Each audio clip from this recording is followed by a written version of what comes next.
Hello everyone, welcome back to my channel.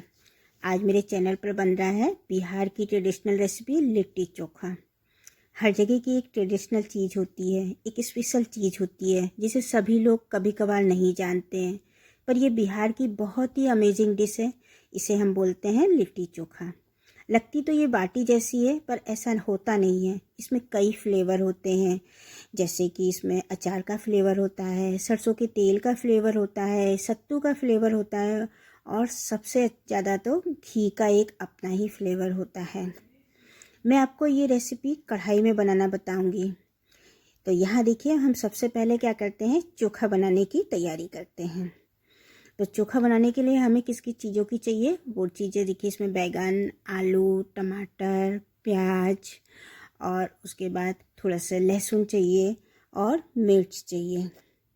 तो यहाँ मैंने मीडियम साइज़ के 2 बैगन ले लिए हैं, और इसमें हमने 1 आलू लिया है, 2 टमाटर लिए, 1 प्याज लिया है, 4 लहसुन भी लिए हैं। और सबसे पहले हम क्या करेंगे कि बैगन को भूनेंगे। और इसमें ये चीज़ है कि आप अपने हिसाब से जो भी सब्ज़ी आप पसंद करना चाहें वो सब्ज़ी डाल सकते हैं, क्योंकि बहुत से लोग होते हैं वो देवशयनी एकादशी से देवउठी एकादशी तक बैगन नहीं खाते हैं। तो आप इसको सिर्फ आलू में भी बना सकते हैं। ये आपकी चॉइस है, आप किस में बनाना चाहते हैं। तो सबसे पहले हमने बैगन को भून लिया है। अब इसके बाद आलू को हम इसमें भूनेंगे। सभी चीज़ों को हम भून कर ही बनाएंगे। तो आलू में थोड़े से हमने चाकू से गूँच लिया है, और फिर उसके बाद इसको हमने एक एक करके सब रख दिया है, और बैगन को हमने गैस पर ही भून लिया था। अब सभी चीज़ों को इस तरीके से रख देंगे। सभी चीज़ों को हम भून कर ही बनाएंगे। गांव में तो ये रेसिपी चूल्हे पर बनती है, पर आजकल तो चूल्हे पर बनाना बड़ा मुश्किल काम है। हर किसी को इस पर बनाना नहीं आएगा भी। तो मैंने सोचा कुछ ऐसा किया जाए कि वही टेस्ट आए और सभी चीज़ें अच्छे से रोस्ट भी हो जाएं। तो रोस्ट करके खाने में इसका स्वाद ही कुछ अलग होता है। सभी चीज़ों को अगर हम रोस्ट करके खाते हैं तो वो चोखे का स्वाद बहुत अलग आता है। तो मैंने इसी तरीके से एक एक करके सभी चीज़ों को रोस्ट कर लिया है। टमाटर को, प्याज को, आलू को रोस्ट होने में थोड़ा सा टाइम लगेगा, और बाकी की सभी चीज़ें फटाफट से रोस्ट हो जाएंगी। करीब करीब इन सभी चीज़ों को रोस्ट होने में 10 से 15 मिनट का टाइम लगा है हमको। और चोखा का असली टेस्ट तो अगर आप चूल्हे पर की व्यवस्था हो तो आप चूल्हे पर ही भून कर खाइए, तो उसका बहुत अमेजिंग टेस्ट आता है। लेकिन हाँ, गैस पर भी इसका स्वाद बहुत अच्छा आएगा। तो अब इन सभी चीज़ों को भूनने के बाद हमने इनको साइड में रख दिया है ठंडा होने के लिए। अब हम लिट्टी की तैयारी कर लेते हैं। तो लिट्टी के आटा गूँथने के लिए हमने नॉर्मल गेहूं का ही आटा लिया है। 2 कप के लगभग लिया है, इसमें गेहूं का आटा लिया है। थोड़ा सा इसमें आधी चम्मच बेकिंग पाउडर डाल दिया है, थोड़ा सा नमक, और हाथों से घिसकर अजवाइन डाल दी है। और नॉर्मल पानी से हम इसका ना टाइट और ना लूज़, इस तरीके का हम इसका आटा गूँथ कर तैयार कर लेंगे। अब ऊपर से हमने इसके अंदर 1 चम्मच घी डाल दिया है, और घी डालकर भी इसको अच्छे से मस लेंगे। तो इस तरीके से हाथों से इसको खूब अच्छे से मसल लेंगे, और बहुत ही सॉफ्ट सा डो तैयार करेंगे। जो हम नॉर्मल आटा गूँथते हैं सेम उसी तरीके का हमको आटा गूँथ कर तैयार करना है।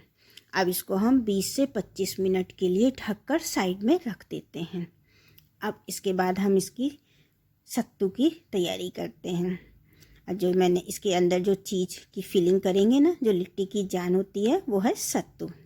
तो अगर आपको सत्तू मार्केट में मिल जाता है तो बहुत अच्छी बात है। अगर नहीं मिलता है तो आप भुना हुआ चना है या ये भुनी हुई दाल आती है, इसका भी आप यूज़ कर सकते हैं।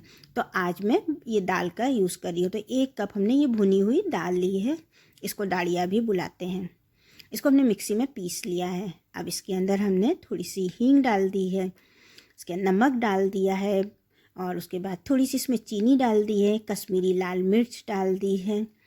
और इसके बाद इसके अंदर हमने जो लहसुन भुना था ना, उसी लहसुन को हमने कूट लिया है। तो 8-10 लहसुन की कली, 2 हरी मिर्च और थोड़ा सा अदरक डाल दी है, और 1 चम्मच इसके अंदर हमने कलौंजी डाल दी है। थोड़ी सी कटी हुई प्याज डाल देंगे, और हरी धनिया की पत्ती डाल देंगे। अब इसके अंदर जाएगा अचार का मसाला। तो आप मिर्च का अचार आपके पास रखा हो या आम का अचार रखा हो, जो भी अचार आपके पास रखा हो आप उस अचार का यूज़ कर सकते हैं। और उसका मसाला और थोड़ा सा उसका तेल भी ले लीजिएगा। अब इसके बाद इसमें थोड़ा सा हम पानी डाल देंगे। पानी हम इसलिए डाल रहे हैं ताकि ये भुर ना करे, अलग अलग रहेगा, आपको भरने में भी तकलीफ़ होगी और फिर जब आप खाएंगे तो भी अच्छे से सेट नहीं होगा। तो इसलिए थोड़ा सा पानी 2 से 3 चम्मच ही, 2 चम्मच ही जैसा पानी या 3 चम्मच लगेगा। और इस तरीके से हम इसका आटा जैसा तैयार कर लेंगे। और उसके बाद हम इसकी इस तरीके से लोई बना लेंगे, इसके गोले बना के सत्तू के तैयार कर लेंगे। सत्तू के गोले बनाने से क्या होता है कि भरने में आपको बहुत आराम रहेगी। और हमने सारे इसके गोले बनाकर तैयार कर लिया। अब इसको साइड में कर दिया है। अब तक हमारी ये जो हमने चोखा के लिए ये सब सब्जियां भूनी थी ना, वो सब ठंडी हो गई हैं। अब इसके ऊपर की जो स्किन है वो निकाल देंगे। काली काली जो स्किन है वो सभी चीज़ों की, तो इस एक एक करके सभी चीज़ों की निकाल देंगे। बैगन की भी निकाल देंगे। हाँ, बैगन को चेक ज़रूर कर लीजिएगा क्योंकि बैगन में अभी ये टाइम पर कीड़े आते हैं। ऊपर की ये जो टोपी है वो हटा देंगे और बैगन के काला काला जो छिलका है वो सब निकाल देंगे। प्याज को भी इसी तरीके से कर देंगे। प्याज को भी आप भून कर ही डालिएगा। कोई कोई ऐसी तरह से कच्चा डालते हैं, लेकिन कच्चा प्याज का स्वाद उतना अच्छा नहीं आएगा जितना ये हम रोस्ट करके प्याज को डालेंगे। तो उसका ऊपर का छिलका निकाल दिया है, ऊपर नीचे का भी जो है वो भी निकाल देंगे। हाँ, मिर्च को भी मैंने भून दिया था, तो मिर्च की भी ऊपर का जो छिलका है वो निकाल देंगे। जिसके अब है लहसुन को बड़े आराम से, ये सब भुना हुआ है, बहुत आराम से ये निकल जाएगा और इसका स्वाद तो बहुत ही अमेजिंग आएगा। जो आप नॉर्मल बनाकर खाते हैं उससे बिल्कुल अलग होगा। सभी चीज़ों को करने के बाद बैगन को अंदर से चेक कर लेते हैं और उसके बाद सभी को छोटा छोटा सा इस तरीके से हाथों से, हो सके तो आप हाथ से कर लीजिएगा, नहीं तो जो पाव भाजी मैसर है उससे कर देंगे। प्याज को छोटा छोटा काट लेते हैं। प्याज क्योंकि पाव भाजी मैसर से नहीं होगा तो इसलिए इसको छोटा छोटा सा काट देते हैं। और मिर्च को भी इसके अंदर काट देते हैं। सभी चीज़ों को काटने के बाद पाव भाजी मैसर से इसको हम बहुत अच्छे से मैश कर लेंगे। तो देखिए लहसुन को भी हमने काट लिया है। अब पाव भाजी मैसर से मैश कर लेंगे। ऐसे तो ये सब चीज़ें अगर आप चूल्हे पे भूनेंगे तो उसका बहुत अच्छा एक अमेजिंग स्वाद आता है। ट्रेडिशनल रेसिपी में इसको चूल्हे पर ही बनाया जाता है। अब 15 से 20 मिनट हो गए हैं तो हमारे आटे ने भी रेस्ट ले लिया है। अब इसके ऊपर हमने 2 चम्मच घी डाला है। पहले से आप मत डालिएगा, इस टाइम आप डालेंगे तो बाटी का स्वाद बहुत अच्छा आता है, कलर बहुत अच्छा आता है और एकदम क्रिस्पी बनती है। अब इसके बाद छोटे छोटे से एक बार ये लोए बनाकर तैयार कर लेते हैं इस तरीके से। तो इतने हमने 2 कप जो गेहूं का आटा लिया था उससे हमारे ये 8 लोए बनाकर तैयार किए हैं। तो जो हमने सत्तू के गोले बनाए थे उससे थोड़ा सा बड़ा गोला लेना है क्योंकि हमको इसके अंदर भरना है। अब इस तरीके से हाथों से बड़ा कर लेंगे और बीच में देखिए इस तरीके से सत्तू वाला गोला रखेंगे और इसको कवर कर देंगे। और इसके बाद दोनों हाथों से इसका बड़ा सा चिकना सा गोला बनाकर तैयार कर लेंगे। इसी तरीके से देखिए एक और है, पहले हाथों से इसको फैला लेंगे, बीच में ये गोला कर लेंगे। तो देखा आपने, पानी 2 चम्मच पानी डालने से, सत्तू को बांध लेने से कितने आराम से ये बंध जाता है और कितने आराम से ये हम लिट्टी बनाकर तैयार कर सकते हैं। तो एक बार आप इस पानी डालकर इस तरीके से ज़रूर बनाइएगा और अंदर भी बिल्कुल बंधा बंधा रहेगा। आप तोड़ेंगे तो ऐसा भुरभुरा फैलेगा नहीं। देखिए कितनी चिकनी और कितनी अच्छी हमारी लिट्टी बनकर तैयार हो गई है। तो इस तरीके से हमने सारी लिट्टी को बनाकर तैयार कर लिया। अब ये 2 गोले बच गए हैं तो आप इसके पराठे भी बना सकते हैं। इसको आप फ्रीज में रख देंगे तो ये 2 से 3 दिन तक ख़राब भी नहीं होता है। और इसके आप एक बार पराठे बनाकर ज़रूर ट्राई कीजिएगा, आपको सच में पराठे भी बहुत अच्छे लगेंगे। कढ़ाई ली है हमने, उसके अंदर नीचे जाली रख दी है और जो हमारी ये ऊपर जो जाली है उस पर थोड़ा सा हमने तेल लगा दिया ताकि हमारी बाटी चिपके ना। और गैस की फ्लेम हमने इस टाइम पर फास्ट कर दी है। अब जब ये अच्छे से हमारी कढ़ाई गर्म हो जाएगी तो गैस की फ्लेम मीडियम कर देंगे और इसको पकने देंगे। हाँ, पकने में इसको 15 से 20 मिनट का टाइम लगेगा। अब इसके साथ खाने के लिए हम चटनी बना लेते हैं। तो हमने इसमें थोड़ी सी धनिया, पुदीना, हरी मिर्च डाल दी है, उसके बाद अदरक डाला है और लहसुन डाल दिया है, थोड़ा सा नींबू निचोड़ दिया है, काला नमक, जीरा और सिंपल जो हम सादा नमक होता है वो डाल दिया है। और हमने इसके साथ खाने के लिए बहुत ही टेस्टी सी सब चटनी बनाकर तैयार कर ली है। तो देखिए अब इसके साथ खाने के लिए चटनी हमारी तैयार हो गई है, बराबर परफेक्ट बनी हुई है। थोड़ा सा इसके अंदर आधी कटोरी पानी भी डाल दिया था मैंने। अब बाटी को भी चेक कर लेते हैं, हमारी लिट्टी को भी चेक कर लेते हैं। बाटी नहीं है, ये हम लिट्टी है, तो लिट्टी को भी हम चेक कर लेते हैं। इसको 1 से 2 बार आपको इस तरीके से टर्न करना पड़ेगा। तो 1-2 बार आप टर्न कर देंगे। देखिए अब कितनी अच्छी बनी है। लिट्टी की यही पहचान होती है, इसमें इस तरीके से क्रैक पड़ जाते हैं। तो ये लिट्टी बहुत अच्छी बनी हुई है। और इसके अंदर हमने बेकिंग पाउडर डाला है। बेकिंग पाउडर अगर हम चूल्हे पर बनाते हैं तो हमें बेकिंग पाउडर डालने की ज़रूरत नहीं पड़ती है, लेकिन अगर हम गैस के ऊपर लिट्टी बनाते हैं तो बेकिंग पाउडर डालना ज़रूरी रहता है। अब जो हमारा हमने चोखा बना के रखा था वो ठंडा हो गया है, और ठंडा अच्छा भी नहीं लगता है। तो हम क्या करेंगे, थोड़ा सा तेल, जीरा और थोड़ी सी कश्मीरी लाल मिर्च डाल दी है। और इसके अंदर जो हमने चोखा पीस कर रखा था उसको डाल देंगे। अच्छे से इसको मिक्स कर देंगे। इससे क्या होगा, हमारा एक तो चोखा बहुत गर्म हो जाएगा और इसका स्वाद बहुत ही अमेजिंग आ जाएगा।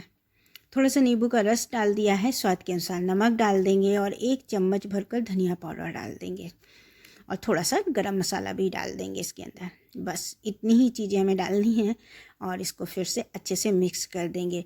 हमारी बाटी भी गरम गरम है और हमारा चोखा भी गरम हो गया है।